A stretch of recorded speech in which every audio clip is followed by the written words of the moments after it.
Following public uproar, Speaker of the House of Representatives Tajuddin Abbas on Wednesday withdrew the controversial counter-subversion and other related bills which prescribed a 10-year jail term for those who refused to sing the newly reintroduced national anthem, Nigeria We Hail Thee.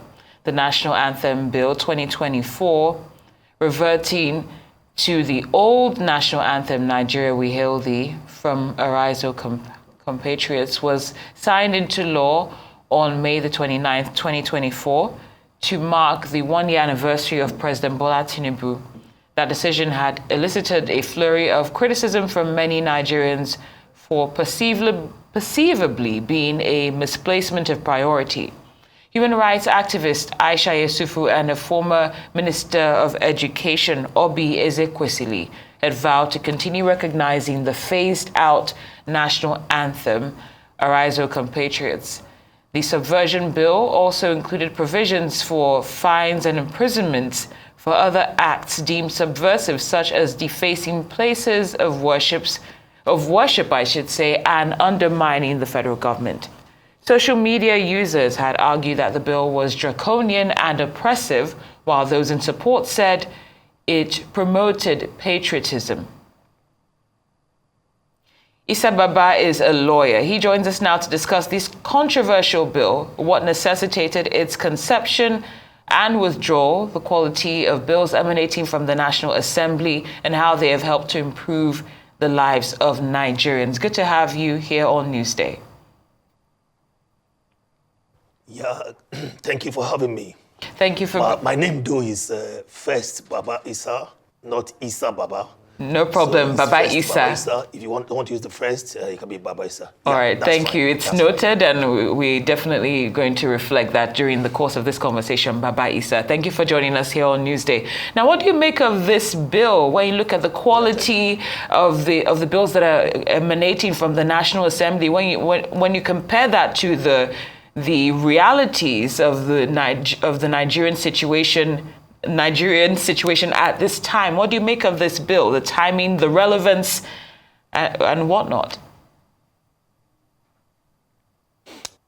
Yeah, I think it's, on the whole, it's a disappointing bill, respectfully. I'm glad that the Speaker has withdrawn the bill, and it is now off the shelf, and it has been consigned to the dustbin of history. It is actually a disappointing bill because, personally, I feel that, the kinds and types of bills reflect the quality of our parliamentarians.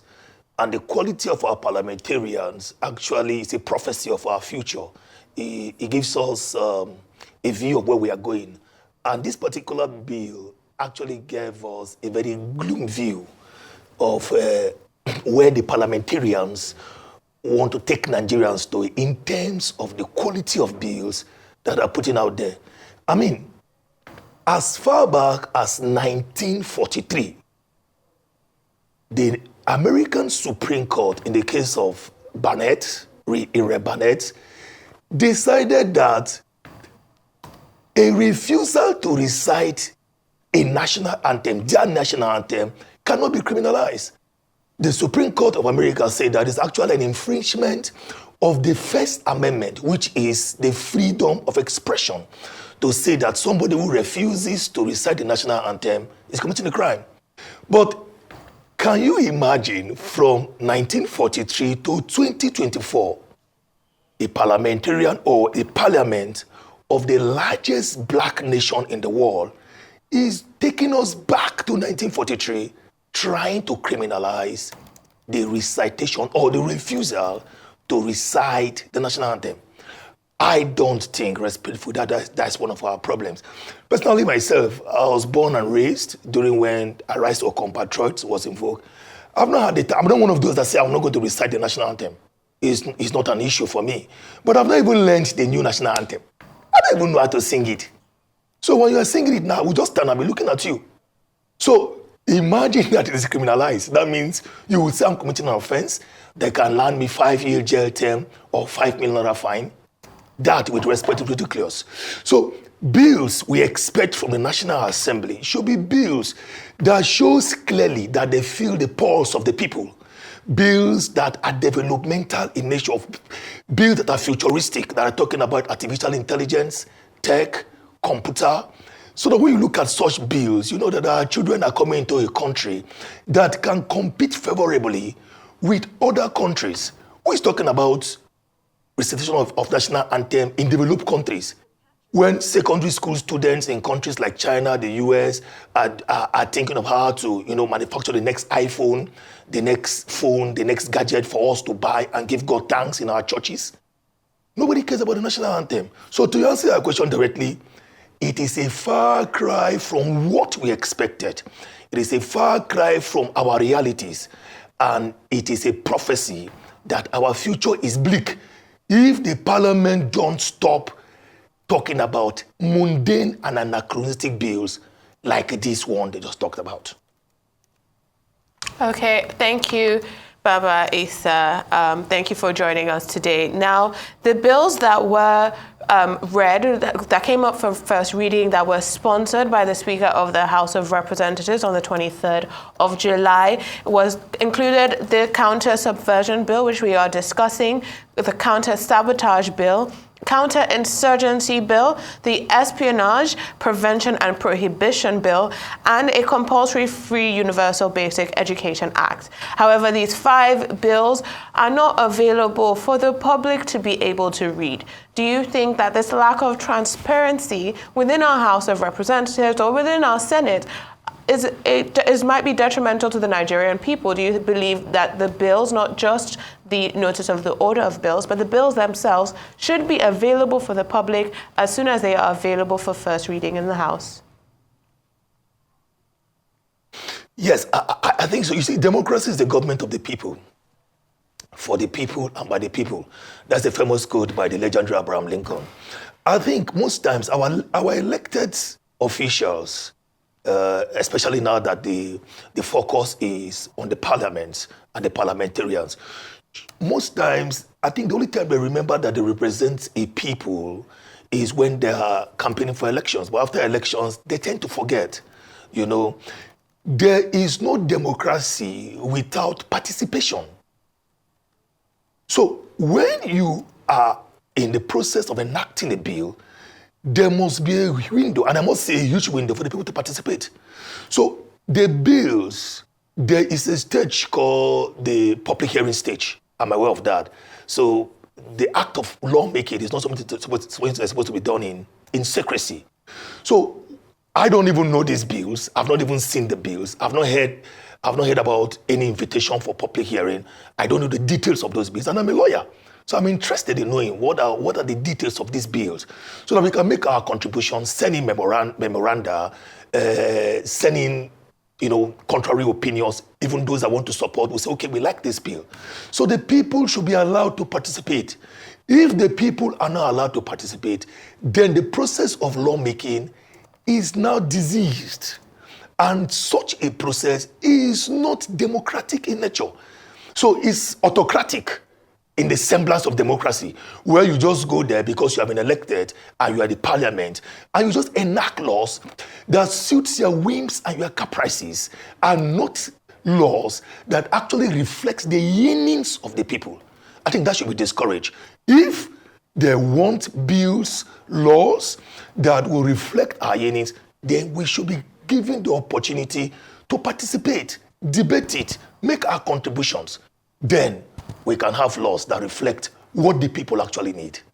Very well put, Baba Issa. Now, of course, you did mention that leaving out the public is a display of autocracy, and that if things are allowed to continue the way they're going with the parliament, then our future might look bleak.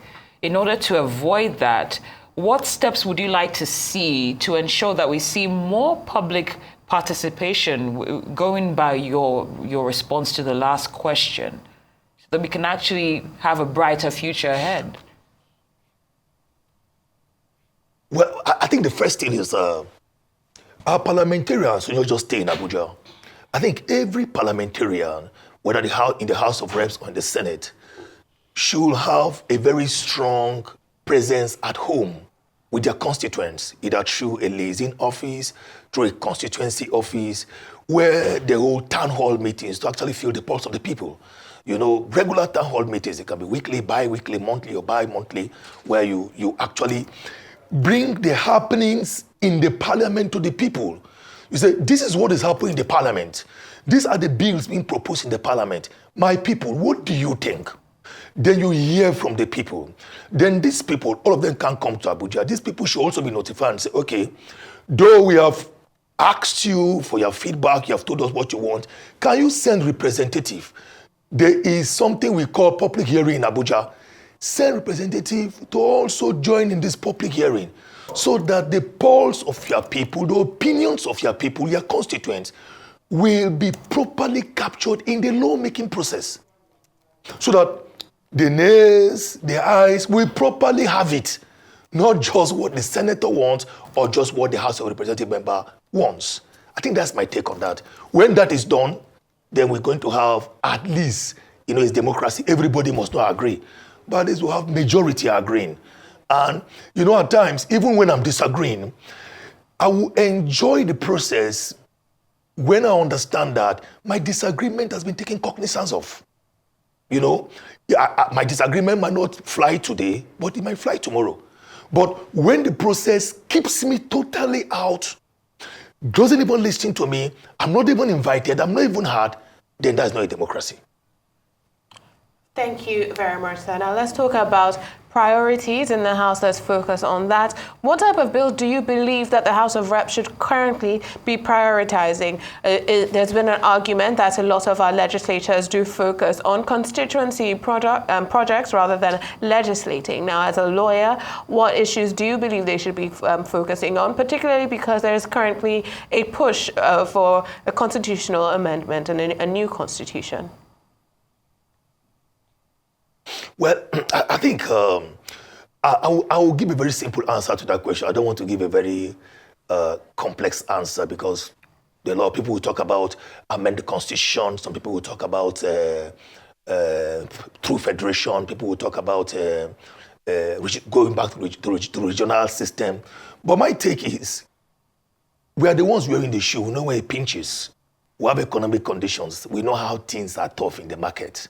I expect personally for the National Assembly, even the House of Assemblies, in our houses of assembly in our various states, should enact laws that will alleviate poverty, laws that will bring government to the people, will make the man on the street understand that there is government, will make the man on the street understand that Nigeria has crude oil. All this grammar we speak, it doesn't concern an Okada man who is going to put fuel. It doesn't, in the filling station, it doesn't concern a keke driver going to put fuel. So there should be laws that will create a system where the common man on the streets will enjoy the dividends of democracy. Now, what are the legislators doing to make sure that the price of fuel reduces? Inflation is about 34, 33% now, over 34, 33%. The prices of goods are high. In fact, when you go to the market on Monday, on Tuesday, you're not going to meet the price of goods the same. So what laws are going to be in place to make sure that these things are ameliorated? What laws are going to be in place to make sure that our agricultural products are harnessed in such a way that poverty is alleviated? What laws are going to be in place to make sure that 4 years of education is actually 4 years of education and not 9 years and not 10 years? What laws are going to be in place to refurbish and revamp NYSC, where we don't take our young graduates, just take them to dilapidated buildings and just shout at them, call them Otondo for 3 weeks, and they come back demoralized? So can the NYSC not be refurbished? These are the things we should be talking about. The House of Assembly, look at the NYSC bill, just pick that one. And say, okay, the NYSC can be refurbished, revamped, so that the people that are leaving the universities can come to a system that appreciates them, a system that gives them a platform to excel, not a system that you just bring some soldiers, flog them around, call them Otondo, and say, call yourself Otondo, say, I'm an Otondo. What is that about? And not laws that will also mandate somebody to say you have to sing national anthem. So if I'm singing national anthem with hunger, how does it affect the fact that I'm still hungry? So the legislators know, they all know the issues we are facing. They should make laws to improve our living condition. A leader that does not improve your condition, a leadership that does not improve your well-being, does not deserve to be followed. That's my take on that. And we certainly hear you. Now, you mentioned earlier on that our elected officials often, the only time that they remember that they're representing the people is during elections. And based on that, I'd like to ask you what systemic issues within our process in the country might be enabling the level, the kind of leaders that we choose to represent us at various levels. From what we're seeing, especially with this bill, whether was even introduced or withdrawn, the quality of it. So what are the systemic issues that aid this?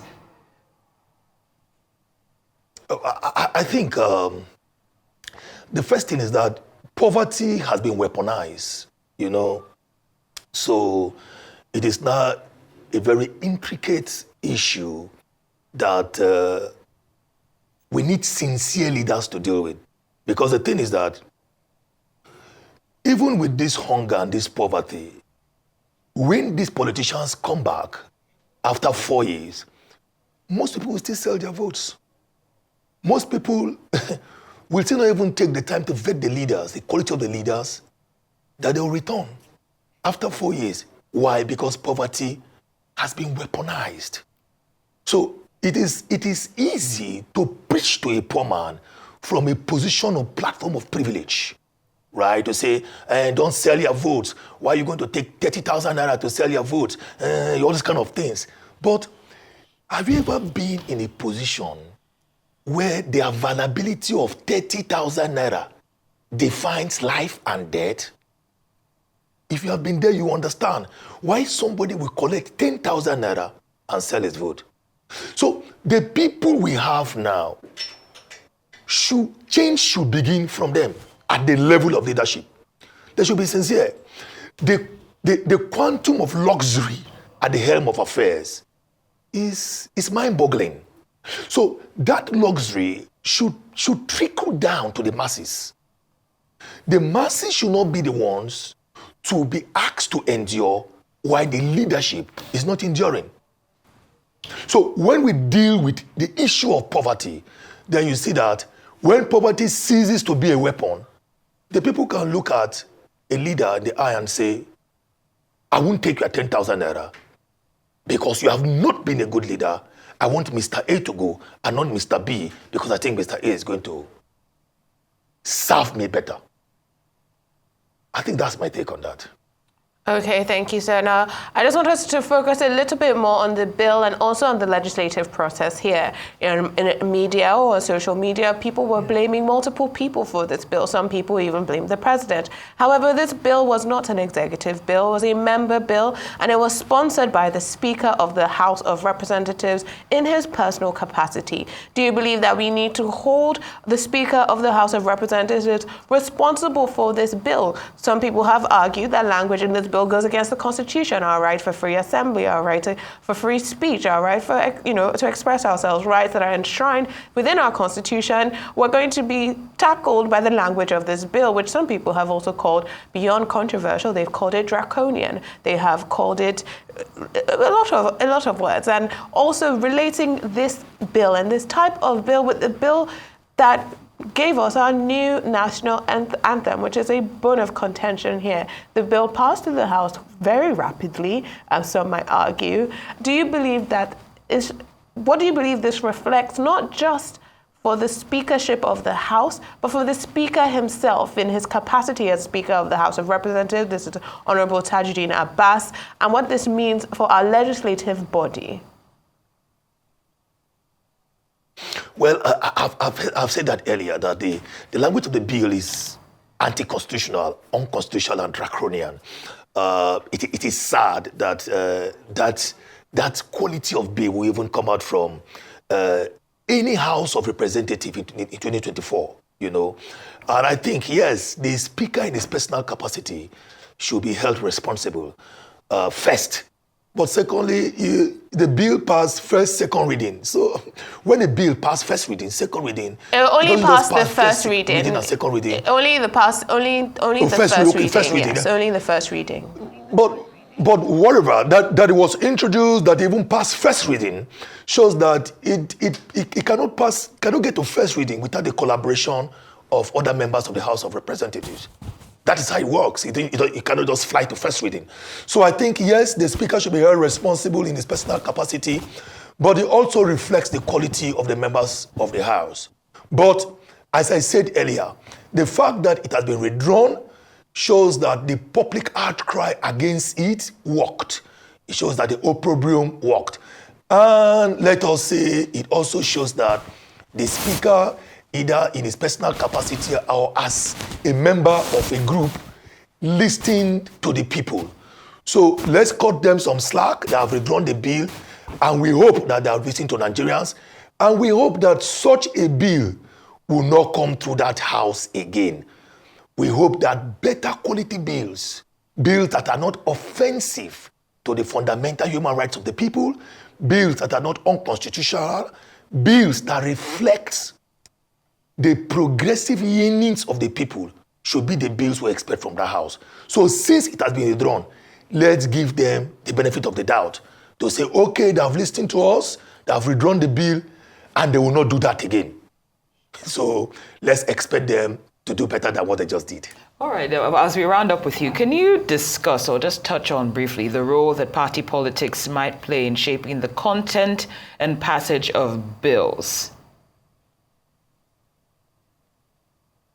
Well, you see, party politics, we don't have independent candidates in Nigeria. You know, the Supreme Court has even held in several cases that votes belong to the political parties, because it's the political parties that campaign for votes, it's the political parties that prepare manifestos and present manifesto to us. You know, it's the manifesto that is the contract between the political party and the electorate to say, if you vote for us, this is what we are going to do for you in this sector, and in this sector.